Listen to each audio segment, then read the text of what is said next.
B T L team کی ایک اور کاوش کامیاب۔ پچھلے 11 سال سے توہین رسالت کے جرم میں سزائے موت کے 2 قیدی اعجاز احمد اور محمد ریاض کو نئی زندگی مل گئی۔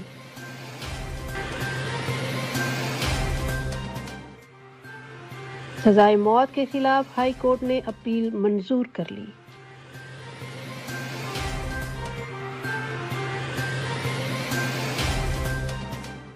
بی ٹی ایل کے مایہ ناز لیگل ایڈوائزر ایڈوکیٹ لازر اللہ رکھا نے مسلمان مجرمان کی وکالت کر کے انصاف کی جنگ لڑی اور کامیابی سے اس کیس میں مثبت نتیجہ حاصل کیا۔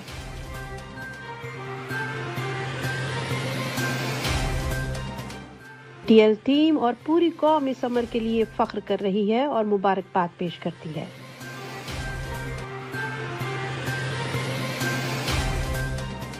ہماری مثبت سوچ ہی ہمارے بہتر مسیحی ہونے کی دلیل ہے۔ خداوند آپ کے ساتھ ہو۔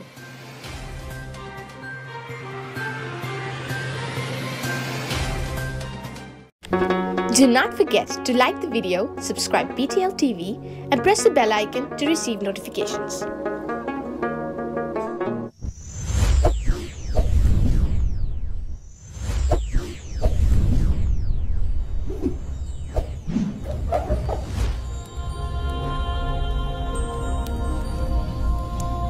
Jesus is the light of the world.